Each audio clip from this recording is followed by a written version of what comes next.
Vizita një ditë më parë kryetare së Bashkisë Durrës Emirjana Sako dhe të tjerë aktorëve institucional në zonën që preket nga zbatimi i projektit TIT ka shkaktuar shqetësim tek banorët. Pavarësisht se kanë marrë kontakte me ta, qytetarët nuk kanë kuptuar qëllimin e kësaj vizite. Ta kaluan këtu, pan, shikuan, por nuk folën. Ikën drejt, vazhduan punën e tyre. Se çka kanë vendosur e din ata.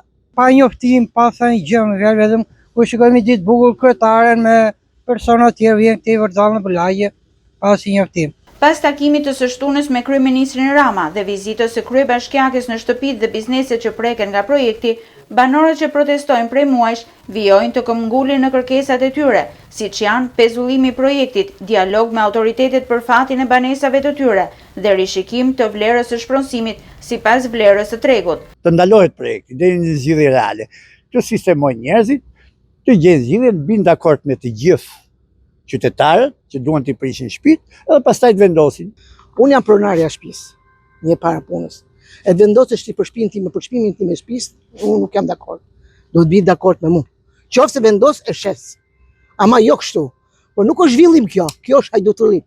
Janë 18 familje që jena pa gjumë, na ka shkatru, si tha zonja, kjo me urgjenca të natën, nga ana psikologjike i ka terrorizuar njerëzit.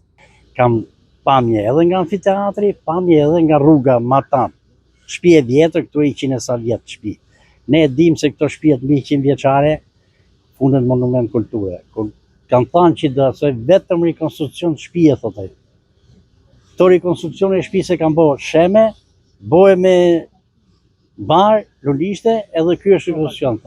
Banorët po firmosin edhe një peticion ku kërkojnë nga kryebashkiakja dhe IMT anullimin e vendimit që u kërkonte deri më datë 16 shkurt të lirojnë në mënyrë vullnetare banesat.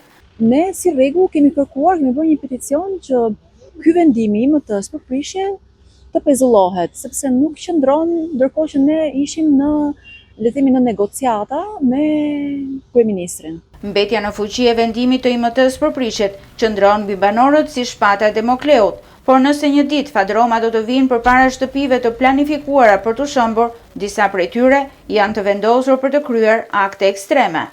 Unë i dha shtëpinë time e meni kur unë të vetë ritoli këtu në Brestësh, e do shpërthej unthësh me gjithë shtëpi, e nuk i du jetën më.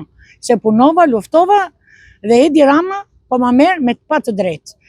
Do bëj VKM thot për çmimet, për gënjeshtra me bishte, gënjeshtra, unë nuk dal nga shtëpia ime.